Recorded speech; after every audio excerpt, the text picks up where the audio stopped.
Greetings, fellow adventurers, and welcome back to another Pathfinder Kingmaker video. Today we're going to be doing what I call a build SOS, which I actually got from the idea of the person who sent me the email that inspired me to make this.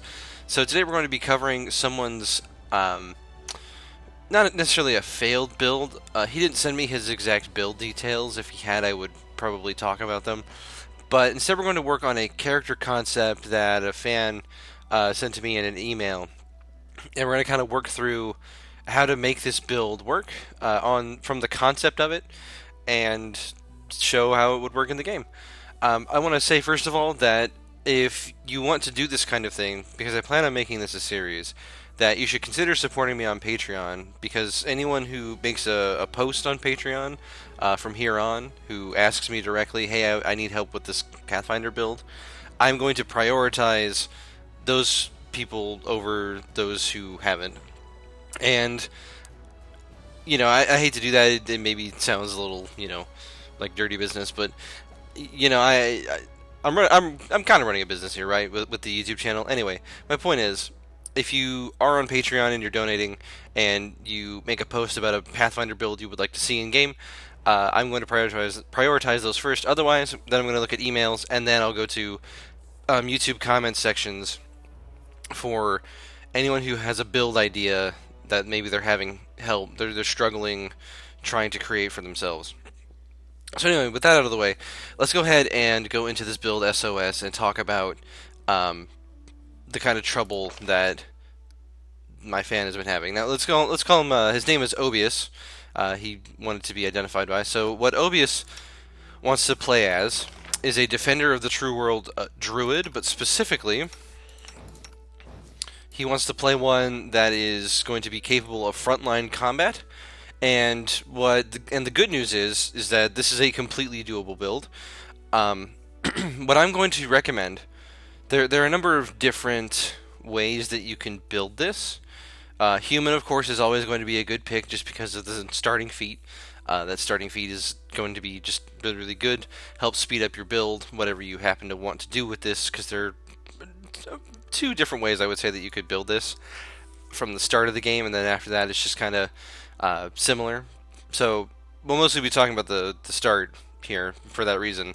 But what I'm going to recommend is either an ASMR of the Plumekith variety, and we'll go ahead and show which heritage to go with here. So you'll want to go with Plumekith, that's the Garuda-blooded, because the bonus to Dexterity and Wisdom are going to help you as a Druid. The +2 Dexterity is going to give you higher Wisdom, and the +2 Wisdom is going to make your spells better, help you have more spell casting, etc. Although what I will say is interesting about this build is that we don't really need that high of a Wisdom, despite it being our primary spell casting stat, because of the way that spell casting works in Pathfinder. So let's go ahead and look at the heritage. For the other races, though, what I would say, Dwarf is a good pick. Dwarves get a bonus to Constitution and Wisdom. Instead, they get a lot of spell resistance. This actually makes them a great pick because it makes them a much sturdier option than the Plumekith Aasimar. So that's definitely something to consider as well. I don't really, out of all the different races, if you're playing to actually improve the race, like the build, then I would recommend these three races. So Human, Dwarf, Plumekith Aasimar are going to be your best bets. I'm going to go with the Plumekith Aasimar here, just to kind of roll with what I've already been talking about. But first, let's go ahead and look at our class feature, our nature bond. We can choose between an animal companion and a domain, and for this I'm going to recommend an animal companion because of the style of build that it is. If you are set on doing a domain, you do get an extra spell per day, but what I will warn you is that all the spells that come in these domains are not going to be as effective because of the way we're building this, whereas an animal companion is going to continue to improve as you level up, pretty much regardless of whatever way you decide to build this character. So just something to keep in mind on that. So I'm going to recommend you go with an animal companion. And which animal companion? So there's a consensus that the best animal companion in the game right now is the Smilodon, and that's because it's kind of overpowered. It gets 5 attacks, and that's a big deal because animal companions don't get more attacks through leveling up. So the fact that it gets 5 attacks means it scales really well into the late game. You can buff it, and it gets absolutely terrifying. It becomes a large-sized creature at 7th level. So if you only care about stats, the Smilodon is probably the best way to go. But I'm going to recommend though that you do for this build to kind of go fit with the theme of the Defender of the True World Druid, which we haven't even really talked about the actual archetype, is actually a wolf, a leopard, or a monitor lizard. And all three of these have something in common, and that's that they have trip. And trip is a really big deal because if you trip an enemy, it means your allies are going to be able to attack them more proficiently. And one of the things that's really nice about all three of these is that they start out, well, they don't all start out medium. The wolf starts out medium, becomes large. The leopard and the monitor lizard only become medium. But the nice thing about these three animal companions is that they really fit the theme of the Defender of the True World, who is kind of this Fey hunter druid who specifically goes around looking for Fey to kind of send back to the Fey world, which is really cool to me. So having a wolf or a leopard or monitor lizard is going to be more of a thematic pick that's going to make more sense because it's kind of like my animal companion is my tracker to help me find these Fey that are kind of that are having an incursion into the real world. So we'll go ahead and pick leopard though because leopards are cool. I think leopards are cool anyway. But let's go ahead and talk about the Defender of the True World archetype and what it brings to the table compared to the regular druid. So it gets the exact same wild shaping progression. So that's something to bear in mind. That's something that's really important because it's going to be a huge part of our build later. They swap out the +4 bonus against spell-like and supernatural abilities of Fey and plants. They basically just get rid of the plants part of that, is how that works. And at 9th level, they instead of getting immunity to all poisons, which in this game matters, they instead become immune to mind-affecting effects by Fey.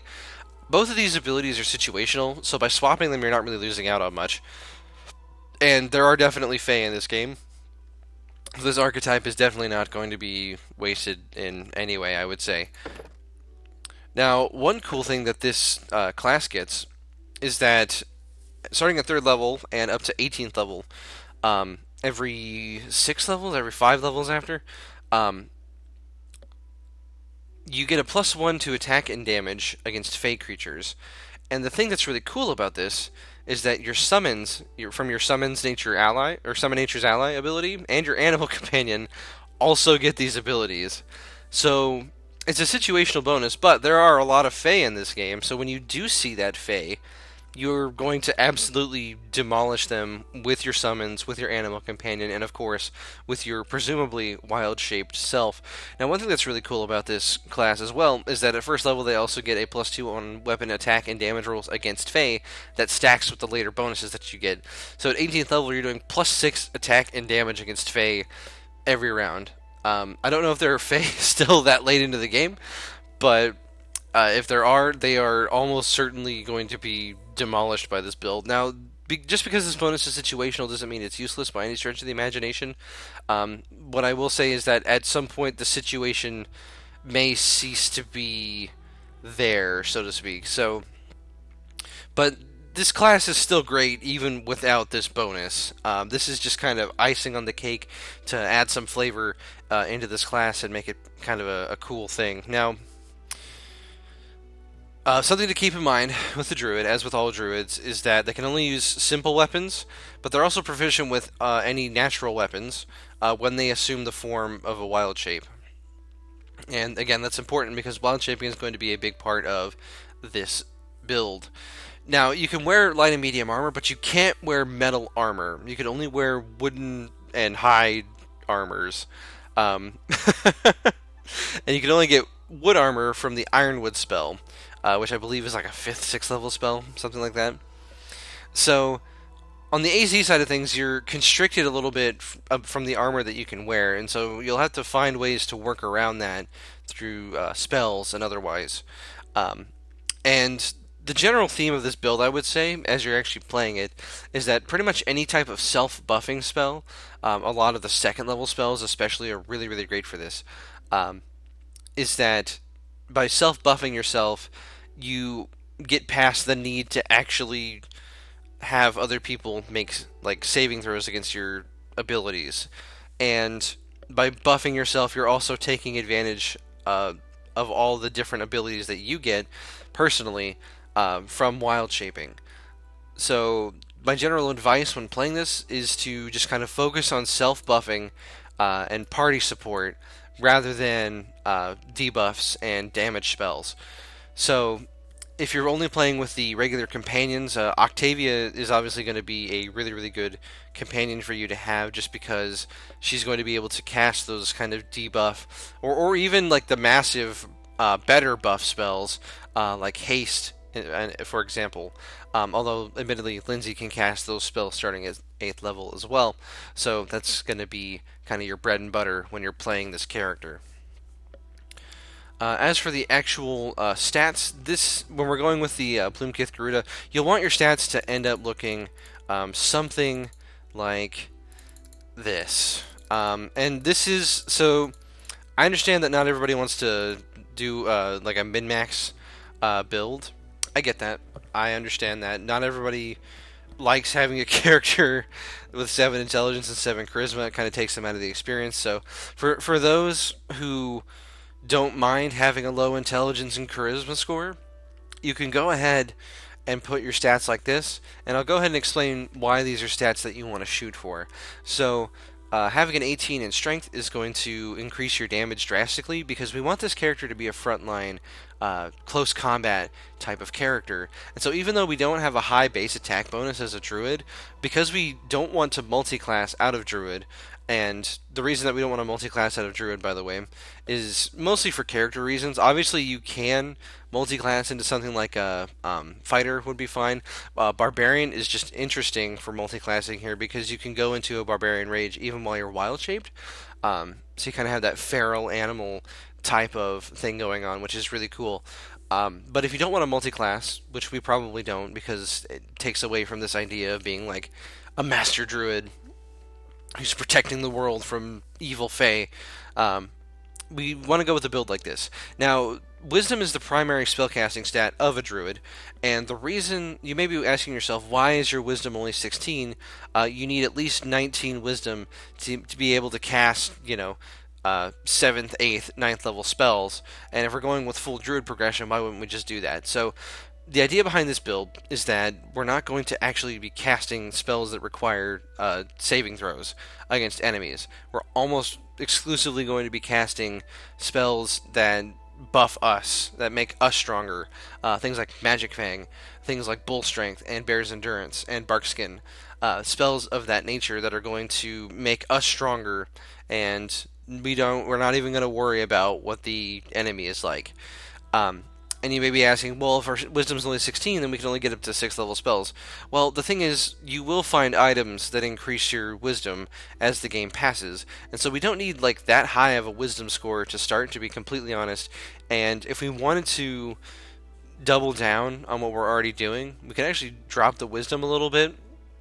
Although I don't think that actually would give you a little leeway with your other stats. And again, if you didn't want to min-max, you could also lower your strength down a bit, get that intelligence back up, get that charisma back to a 9, and that way, you're not completely socially inept, but you're still within the bounds of the archetype of the build, I would say. So, again, absolutely nothing wrong with this style of build here. Either. This is going to be a completely functional build. Obviously, on higher difficulties, builds become a lot less forgiving just because of how the game mechanics work. So what I will also say now is that don't expect this build, even on the min-maxed version where we have no intelligence or charisma, to really be functioning on unfair difficulty, because you almost need to be breaking the game to be able to play on those difficulties. So we're not really worried about that. We're just worried about like normal difficulty here. But anyway, so these are the stat spreads I would recommend. Obviously for human and for dwarf it's going to be a little bit different, but because there's so many ability scores that are required here, what I'm going to recommend to you is that you definitely do play either a dwarf or the Plumkith Heritage Azamar, because otherwise you're going to be running out of stat points, and I don't know if the extra feats really necessarily compensate for that. For skills, obviously skills are more of a flavor pick. It doesn't really matter all that much. What I will say is I would probably go with lore, nature, perception, and persuasion. That's just me. Your mileage will vary. All right, feats. So this is probably the most important part of the build, and is the most complicated part of the build for sure, just because there's so many options. I'm going to present two different archetypes of this build to you. Which is funny because we're already talking about an archetype. The first archetype is going to use spell focus. We're going to get spell focus conjuration. You may be asking, well, hey, why do we need an ability? Why do we need a feat to increase the difficulty class for all conjuration spells when you just explicitly told us we're not going to be using that mechanic in the first place? So the problem is that spell focus conjuration is a prerequisite for another feat called augment summoning. And what augment summoning does is increases the strength and constitution of any creature that you summon by +4 for each stat. So every creature that you summon with this feat is going to have +2 attack, +2 damage, and +2 hit points per level, as well as a +2 to their fortitude saves. This is huge, especially early on. But even later, having that extra +2 to hit is going to make your summons really, really strong and hit really, really hard. Unfortunately, with the Plumekith, we are going to have to wait till 3rd level. So we basically have a dead feat until 3rd level with this build. But getting the 3rd level isn't all that bad, especially since they toned down the early game with a couple of patches. So something to keep in mind there. And if you do take augment summoning, then what I will also suggest that you take next is going to be superior summoning, I believe. Yeah. So all this requires is augment summoning, so you can take this at 5th level, and every time that you summon a creature, you add 1 to the total number of creatures that you summon. So if you summon, 1d4 plus 1 creatures, that becomes 1d4 plus 2. If you summon 1d3 of the lesser creatures, that's going to be 1d3 plus 1. And if you summon 1 creature of the level that you're currently at, then it's going to, get another one on the field there. So effectively doubling the effectiveness of same level summon nature's ally. And the cool thing about the Druid, of course, is that they can convert any of their spells at any time to a summoning spell, regardless of what they've prepared. And the other thing about this is that you don't need a good stat to be able to summon things. Having a higher wisdom score is going to make it so that you can summon more times per day, but it doesn't actually, having a higher wisdom doesn't actually affect the strength of the creatures that you're summoning. So after you take superior summoning, then you can take what I would recommend for what I would consider the other archetype of the build. At some point between both of these builds, though, I will show this one feat, natural spell. This is a super useful spell because we're going to be wild shaping a lot with this character, because we've built ourselves so that we can actually take advantage of the bonuses that wild shaping gives. So I'm going to take this moment to actually kind of talk about Wild Shape for a second and how it actually works in game. So in previous iterations of tabletop games, including Baldur's Gate and the actual pen and paper Pathfinder, as well as D&D 3.5, when you would Wild Shape or Polymorph, you would actually literally turn into that creature from the monster manual. You would gain their stats plus their your level. It was extremely complicated, unwieldy, and ultimately kind of overpowered. So how it works in Pathfinder, and this is true for the tabletop as well, is that changing shape just improves your natural stats. So obviously we're going to want good base physical stats if we want to be a frontline fighter in the first place, because wild shaping isn't going to replace our physical stats, it's going to improve them. And any bonuses that we get from bull strength, bear's endurance, etc., barkskin, is going to be compounded and added to by the actual wild shape itself. So we can actually get ourselves into an extremely powerful state here, in addition to being able to cast other spells, of course, which is one reason that the Druid is just so powerful, obviously. And you get all this on top of summons and animal companions. So the reason you want to take natural spell, obviously, is so that you can still cast spells even while you're wild shaped. And it's almost worth picking up at 5th level when you get it, because the unfortunate thing about wild shaping is that you only get a certain number of times per day, and if you don't change back, you can't cast any more spells after that. And now, I don't know, some spells in-game don't let you cancel them, What I don't know about Wild Shape in this game, because I haven't actually tested it, like this is all theory craft, is whether or not you can actually manually change back to um, a creature after, or change back to your normal form afterwards. So the problem with that, obviously, is that if you can't change back, then you're stuck in wild shape until you rest again, and that's a problem because obviously you want to get back to casting spells or using a regular weapon. You maybe need to heal yourself, etc. So what I would recommend to you is taking natural spell pretty much as soon as possible with this build, so that would be 5th level, just so that when you're wild shape you can continue casting spells. Um, Another feat that you'll definitely want to take at some point. It's not an immediate priority, but I will say it is immensely useful for the type of spells that you'll need to be casting. It's going to be a meta magic feat, and you can technically take it at first level, but it is useless at first level, so don't do it. The meta magic extend spell feat is going to be extremely useful for this build because we're mostly casting self buffs, and we can obviously buff the rest of our party as well. And how this feat works is that you prepare a spell as one level higher than it actually is. So if it's a bull strength, that's going to be a 2nd level spell normally. When you use a meta magic extend, that becomes a 3rd level spell. And what extend spell does is it's pretty simple. It just doubles the duration of a spell that you cast. So normally, bull strength is going to be 1 minute per level. So with this meta magic feat, or meta magic extend, we're going to increase it to 2 minutes a level, which early on especially is really, really huge just because you don't have a long duration. Now you may be asking yourself, well, what if I just, rest or, whatever in between every combat? Well, with this feat, you don't have to. Your buff spells are going to last a lot longer by virtue of having this, and this way you can still cast your useful buffs in higher level spell slots, and it's going to actually give you an effect. So very, very important feat. What I will say is that I don't think it's necessarily a priority. You can hold off on taking this probably until about 7th or 9th level, regardless of which of the 2 archetypes I'm going to present here that you take. So these 2 are definitely going to be your bread and butter feats that you're going to take in both of these archetypes. So if you don't want to go with the summoning, though, let's get back to it. You can kind of go with this 2nd archetype, and this is going to be more of the I'm the physical attacker, I'm the dangerous one, not the creatures I summon. So what you're going to want to do is take the power attack feat. This is extremely useful just because you're going to be able to trade attack rolls for damage, and you're going to have a high attack bonus just from virtue of like self-buffing. So the thing about attack is you always want more attack, but if you have too much attack, then it doesn't really, like, it's good to be able to trade a high attack bonus for more damage, and that's what power attack allows us to do. And the best thing about it is if you take it at first level, it scales with you throughout the rest of the game. So extremely, like, really, really useful spell here, or a feat here, not a spell, obviously. And the cool thing from power attack is that there's a number of different feats that you can take afterwards that are going to be able to improve your combat ability. So the cleave feat and the great cleave feat are going to allow you, I believe. So how it works in the pen and paper game is that you have to be doing it with a slashing weapon.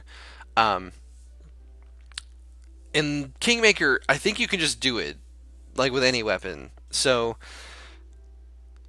having cleave and great cleave allows you to kind of have AoE damage as a physical frontline character, and this is really useful when your strength bonus is buffed like crazy from having your wild shape, your bull strength, all of your different spells.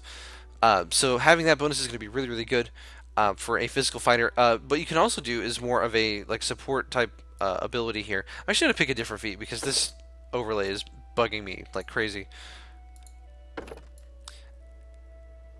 So after we go with power attack, though, there are 2 other feats that we can consider taking. We can consider taking Sunder Armor.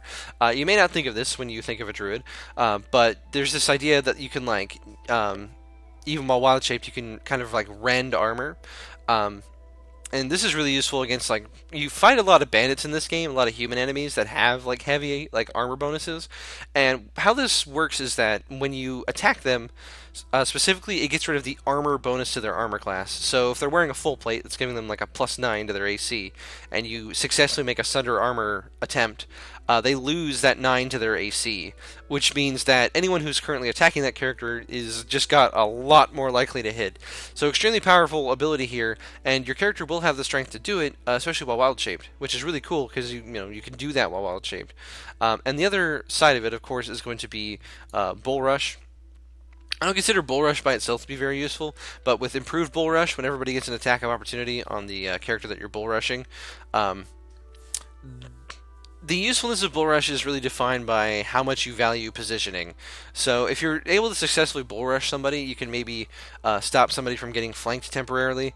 For the most part, though, I consider Bull Rushes to be wasted actions, because all you're doing when you successfully make a Bull Rush is charging and pushing someone back 5 feet, which is not that useful, generally speaking. With improved or greater Bull Rush, though, everyone takes an attack of opportunity from the target that you Bull Rush. So when you take this feat, Bull Rushing becomes extremely useful, especially since you get a +2 to your check to actually make it. Now, the unfortunate thing is about combat maneuvers is that against larger creatures in the late game, they tend to not be useful anymore. So something to consider here is that Great Cleave is probably going to scale better into the late game, while Sunder Armor will still probably be pretty good, whereas Bull Rush probably not so much. And then one last feat to consider here. For the two different archetypes, we don't actually qualify for it yet because we're too low level.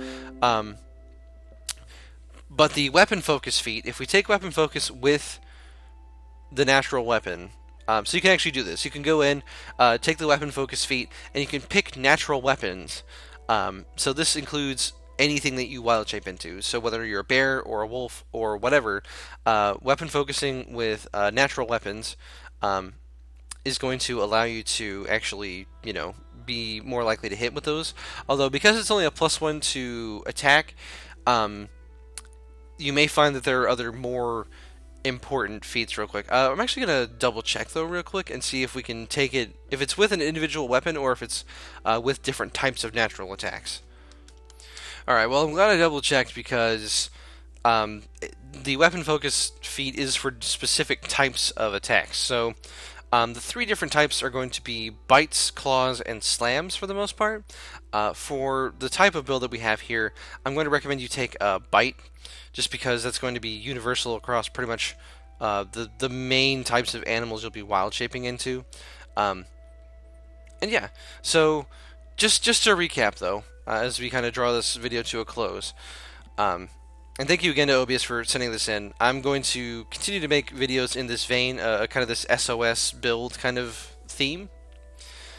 But what I'm going to close this video by saying is that this build is specifically meant to fight in melee and be able to wild shape and do a lot of damage physically to enemies. And in its role, it will actually excel pretty well, actually, just due to a high strength bonus. And the ability to wild shape and get that extra bonus to attack and damage, as well as getting the natural attacks of whatever you happen to wild shape into. So yeah, I hope that this video was helpful. Again, if you would like to get, if you would really like your build to get made, consider supporting me on Patreon with a monthly donation. Even $1 makes a huge difference. I am looking to do this more full time in my life, and Patreon is kind of the #1 way to do that. So I'm going to kind of push it here. But thank you very much for watching. I really have been enjoying the Pathfinder content with you guys. You guys have been an awesome community so far. I'm surprised by how successful it's all been. And thank you all so much for watching and supporting the channel. So from the bottom of my heart, thank you.